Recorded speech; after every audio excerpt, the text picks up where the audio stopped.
வணக்கம். இந்த வீடியோல ஒரு குலசாமியுடைய கதையை பத்தி பார்க்க போறோம். தீட்டுச்சேலைய திருடின குத்தத்துக்காக நியாயம் கேட்க வந்த மாயாண்டி ஒத்தப்பனை சுடலையாண்டவருடைய கதையை பத்தி பார்க்க போறோம். இந்த காரணத்தை கேட்கும் போதே நம்ம எல்லாருடைய மனசுலையும் கொஞ்சம் சஞ்சலமா இருக்கும். என்னடா தீட்டுச்சேலை காணாம போச்சு, அதை சுடலமாடசாமி நியாயம் கேட்க வர்றாரு, என்னன்னு புரியாம இருக்கும். ஆனா பொதுவாகவே குலசாமிகளுடைய கதைகள் இந்த மண்ணோட இந்த மக்களோட வாழ்க்கையோட பின்னி பிணைஞ்சிருக்கும். புராண காலத்து இதிகாச கதைகள் மாதிரி எல்லாம் இல்லாம, நிறைய மாயமந்திரங்கள் எல்லாம் இல்லாம ரொம்பவே இயல்பா இருக்கும். ஆனா இப்படிப்பட்ட ஒரு அமைதியான சாதாரணமான சூழ்நிலை எப்படி அசாதாரணமா மாறுது, இந்த மக்களோட வாழ்க்கைக்குள்ள குலசாமிகள் எப்படி வந்து சேருது, அப்புறமா என்னென்ன மாற்றங்களை எல்லாம் கொடுக்குது அப்படின்னு சொல்றது தான் இந்த குலசாமி வரலாறு. இந்த கதையில வரக்கூடிய குலசாமியும் ரொம்ப சாதாரணப்பட்ட சாமி கிடையாது. ஒத்தப்பன சுடலமான எப்படி ஒரு ஊருக்கு வந்து கோவில் வாங்கி நின்னாரு அப்படிங்கிற ஒரு சுவாரஸ்யமான வரலாறு இது. இந்த கதை ஒரு 90 வருஷத்துல இருந்து 100 வருஷங்களுக்கு முற்பட்ட கதை. திருநெல்வேலி மாவட்டத்தில் நாங்குநேரிக்கு பக்கத்தில் இருக்கிற பட்டர்புரம் அப்படிங்கிற ஊர் தான் கதைக்களம். அந்த காலத்தில் இந்த ஊர்ல பண்ணையார்களுடைய ஆட்சி நடந்துகிட்டு இருக்கு. ஒரு சாதி ஊர் அப்படின்னு சொல்லிடாத மாதிரி பல சாதி மக்களும் இந்த ஊர்ல அண்ணன் தம்பியா பழகி அந்த காலத்தில் வாழ்ந்து வந்திருக்காங்க. அதுல ஐயம்பெருமாள் கோனார் அப்படின்னு அந்த ஊர்ல ஒரு பெரிய மனுஷர் இருந்திருக்காரு. அவருக்கு மொத்தம் 6 ஆம்பளை பசங்க, 2 பொம்பளை பிள்ளைங்க. எல்லாரும் வளர்ந்து பெரிய மனுஷராகி சில பேர் கல்யாணம் முடிஞ்சு செட்டில் ஆயிட்டாங்க, சில பேர் இளவட்டமா நிக்கிறாங்க. இந்த 6 மகன்கள்ல 3வது ஆளா இருந்தவருடைய பேரு ஆண்டி கோனார். இவரால தான் இன்னைக்கு இந்த கதையே நமக்கு கிடைச்சிருக்குன்னு சொல்லலாம். அந்த காலத்துல இந்த ஊர்லயே கொஞ்சம் போல்ட்டான ஆளா, ரொம்ப போட்ஸான ஆளா இருந்தவர் இந்த ஆண்டி கோனார். நல்லா கட்டுமஸ்தான பாடி கட்டு, ஊரையே கலக்கக்கூடிய தோரணை, கூடவே அவரோட ஃப்ரெண்டு பழவேசத்தேவர்னு ஒருத்தர். இப்படி வீட்டில் மற்ற அண்ணன் தம்பிகளை போல இல்லாம இந்த மனுஷன் மட்டும் அவர் வச்சதுதான் சட்டங்கிற மாதிரி ஊரில் யாருக்கும் பெருசா பயப்படாம கொஞ்சம் கல்லு குடிச்சுக்கிட்டு யாராவது எதிர்த்து கேள்வி கேட்டாலும் எதையுமே சட்டம் பண்ணாம கொஞ்சம் ஜாலியா வாழ்ந்துகிட்டு இருந்திருக்காரு. அவருக்கு அந்த ஊர்லயே இருந்த ஒரு பொண்ணு மேல ரொம்பவே ஆசை. அந்த பொண்ணு பேரு சந்தனத்தம்மாள். அந்த சந்தனத்தம்மாளுடைய வயசு இந்த கதை நடந்துகிட்டு இருந்த காலத்துல 16 வயசு. நம்ம ஆண்டி கோனாரு கொஞ்சம் ரஃபான ஆளா இருக்கிறதுனால அவருக்கும் இந்த பொண்ணை பெத்தவங்களுக்கும் ஏதோ முன்னாலேயே ஒரு சின்ன தகராறு இருந்திருக்கும் போல. இப்படியாக நாட்கள் போய்கிட்டு இருக்கும்போது ஒரு நாள் நம்ம ஆண்டி கோனாரும் அவருடைய நண்பர் இந்த பழவேசத்தேவரும் கள்ளு குடிச்சிட்டு கொஞ்சம் போதையா இருந்தப்ப இந்த பொண்ணு வீட்டு வழியா நடந்து வராங்க. அப்படி அவங்க வீட்டு கொல்லப்புறத்தை தாண்டி இவங்க நடந்து போய்கிட்டு இருக்கும்போது ஒரு சேலையை பார்க்குறாங்க.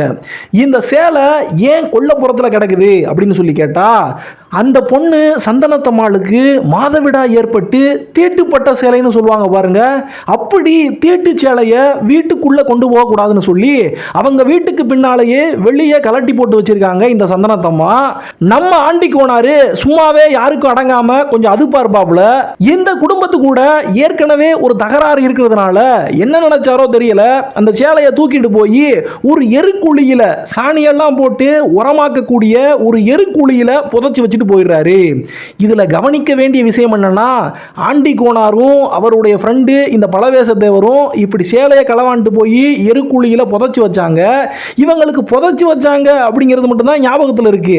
எங்க போய் இந்த சேலையை புதைச்சு வச்சோம் அப்படிங்கிறது அந்த போதையில அவங்களுக்கு சரியா தெரியாம போயிருது. இப்படியாக ஒரு நாள் 2 நாள் போகுது. கொள்ளையில கலட்டி போட்டிருந்த இந்த தீட்டு சேலையை காணமேன்னு சொல்லிட்டு அந்த பொண்ணு இருக்கே சந்தனத்தம்மாள், அவளுடைய அம்மா பொன்னம்மாள் அப்படிங்கிறவங்க தேட ஆரம்பிக்கிறாங்க. எம்பிட்டு தேடியும் கிடைக்கல. அதனால அந்த ஊர்ல இருந்த வண்ணாத்தி, அவங்க பேரு உலகுன்னு சொல்றாங்க, அந்த அம்மா கிட்ட போய் எங்க வீட்டு தீட்டு சேலை ஏதாவது துவைக்க வந்திருக்கான்னு சொல்லி கேட்கும்போது இல்லம்மா அப்படின்னு அவங்களும் சொல்லிடுறாங்க. சரி போனா போகுது, என்ன செய்யறது, தொலைஞ்சு போச்சுன்னு சொல்லிட்டு இந்த பொன்னம்மாளும் வீட்டுக்கு வந்து பேசாம இருக்காங்க. இப்படியாக இன்னும் கொஞ்ச நாள் போகும்போது ஆடி மாசம் வந்துருது, கோடை மழை பெய்ய போகுது. அதனால எல்லாரும் அவங்கவங்க எருக்குழியில இருக்கக்கூடிய அந்த உரத்தை எல்லாம் கொண்டு வந்து வயல்ல போடலாம் அப்படின்னு அப்படின்னு அந்த ஊர்க்காரங்கெல்லாம் செஞ்சுக்கிட்டு இருக்காங்க. அதே மாதிரி தான் தடிவீர கோனார் அப்படின்னு சொல்லக்கூடியவர். இந்த தடிவீர கோனார் யாருன்னு சொன்னோம்னா ஐயம்பெருமாள் கோனார்னு இந்த ஊர்லயே பெரிய மனுஷர் இருக்கார் பாருங்க, அவருடைய 3வது மகன் தான் இவ்வளவு நேரமா இவ்வளவு சேட்டைகளை பண்ண நம்ம ஆண்டி கோனார். இந்த ஆண்டி கோனாருடைய அப்பாவுடைய தங்கச்சி மகன். அவரும் அவர் வீட்டில் இருந்த எருக்குழியில இருந்து உரத்தை எடுத்து வயல்ல போடலாம் அப்படின்னு செய்யும் போது அந்த உரக்குழிக்குள்ள இருந்து ஒரு சேலை வருது. அந்த சேலை எடுத்து பார்த்த உடனே என்னடா எப்படிடா இந்த குழிக்குள்ள சேலை வந்துச்சு சாணி போடுற இடத்துலன்னு சொல்லிட்டு, சரி நம்ம பொண்டாட்டி சேலையா தான் இருக்கும், இப்படி தெரியாம இதுக்குள்ள போட்டுட்டான்னு சொல்லிட்டு அந்த சேலையை கொண்டு போய் இந்த தடிவீர கோனார் அவருடைய பொண்டாட்டி பேச்சியம்மாள் கிட்ட கொடுத்துறாங்க. பார்க்க புது சேலை மாதிரி இருக்கு, இதை எப்படி எருக்குழிக்குள்ள போச்சுன்னு சொல்லிட்டு ஒரு திட்டிட்டு அந்த சேலையை கொடுத்துட்டு போயிடுறாரு. அதுக்கப்புறமா அந்த சேலையை எடுத்துட்டு போய் அந்த வீட்டுக்காரம்மா பேச்சியம்மா அந்த ஊர்ல இருந்த வண்ணாத்தி உலகு கிட்ட துவைக்க போடுறாங்க. உலகு பூராத்தையும் துவைச்சு முடிச்சு கடைசியா வரும்போது, ஆஹா ஏற்கனவே சந்தனத்தம்மாளுடைய அம்மா பொன்னம்மாள் இதே மாதிரி ஒரு சேலை தீட்டுப்பட்ட சேலையை அவங்க வீட்டில் காணோம்னு சொல்லுச்சு. இப்போ நம்ம கிட்ட துவைக்க வந்திருக்கிற இந்த சேலையும் அதே மாதிரி தான் தெரியுதுன்னு சொல்லிட்டு திரும்ப அந்த சேலையை எல்லாம் துவைச்சு முடிச்சுட்டு இதே பேச்சியம்மாள் கிட்ட யார் இப்போ துவைக்க போட்டாங்களோ அவங்க கிட்டே வந்து, எம்மா நீங்க கொடுத்த சேலையை துவைச்சிட்டேன், ஆனா இந்த சேலையை பார்க்கும்போது இது பொன்னம்மாள் வீட்டு சேலை மாதிரி தெரியுதேம்மா அப்படின்னு சொல்லி கேட்கும்போது அதுக்கு பேச்சியம்மாள் அதெல்லாம் இல்லை இது ஏன் சேலை தான் அப்படின்னு சொல்லி வாங்கி வச்சுக்கிட்டாங்க. இப்படி இவங்க 2 பேரும் பேசிக்கிட்டு இருந்த இந்த விஷயத்தை பூரா சப்பானியம்மாள் அப்படின்னு சொல்லக்கூடிய அந்த ஊர்ல இருந்த பொன்னம்மாள்னு ஒருத்தவங்க சேலையை தொலைச்சிட்டு தேடிட்டு இருக்காங்க பாத்தீங்களா, அவங்களுடைய சொந்தக்காரியா இருக்கக்கூடிய சப்பானியம்மாள் பார்த்துறாங்க. பார்த்துட்டு போய் பொன்னம்மாள் கிட்டே சொல்லிடுறாங்க, எம்மா உன் சேலையை காணோம்னு தேடிக்கிட்டு இருந்தையே அது இங்க தடிவீர கோனாருடைய எருக்குழியிலிருந்து வெளியே வந்திருக்கு, அதை பேச்சியம்மாள் அவளோட சேலை தான் அப்படின்னு சொல்லி உரிமை கொண்டாடி இப்போ துவச்சி கட்டிக்கிற போறா அப்படின்னு சொல்லிடுறாங்க.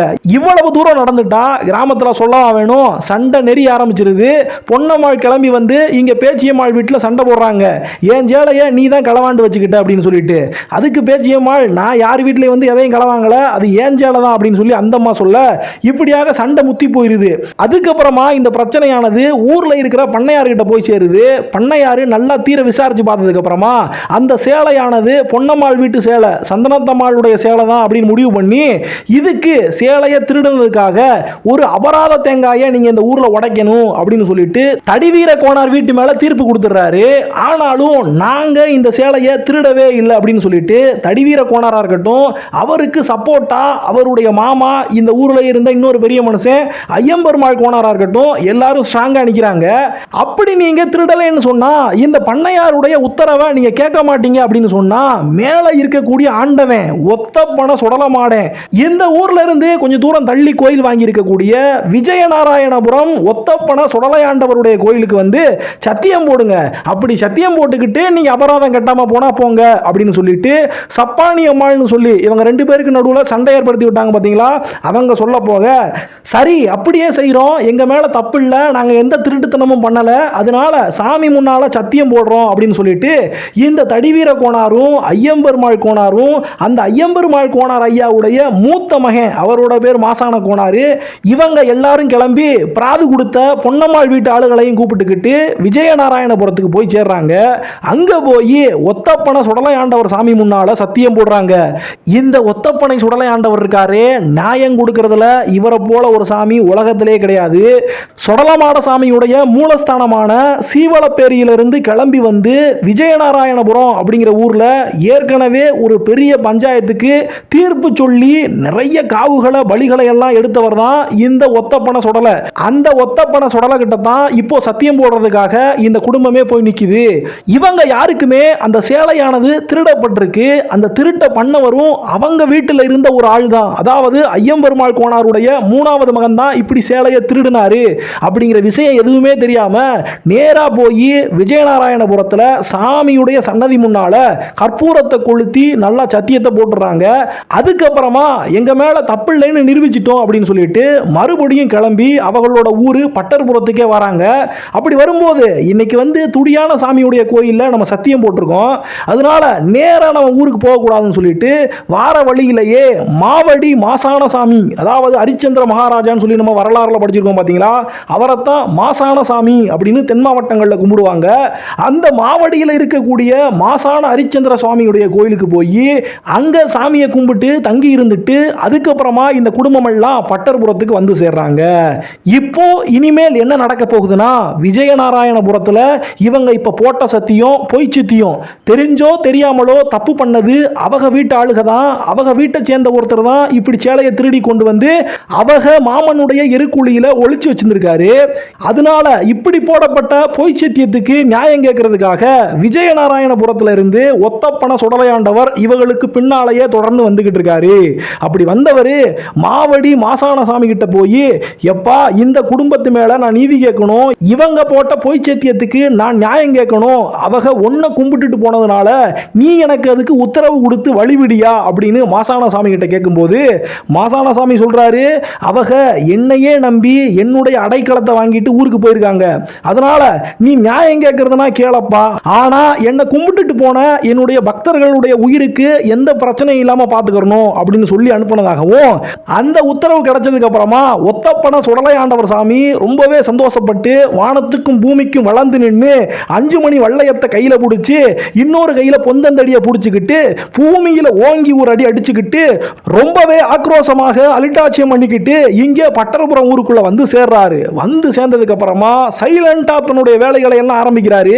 இங்க ஐயம்பெருமாள் கோனார் வீட்டில் இருந்த மாடுகள்ல பால் கறக்கும் போது பூராமே பாலுக்கு பதிலாக ரத்தமா வடியுது. அதுபோக அந்த ஊர்ல அருமையா இருந்துகிட்டு இருந்த ஒரு பசுமாடு அவங்க வீட்டில் செத்து போகுது.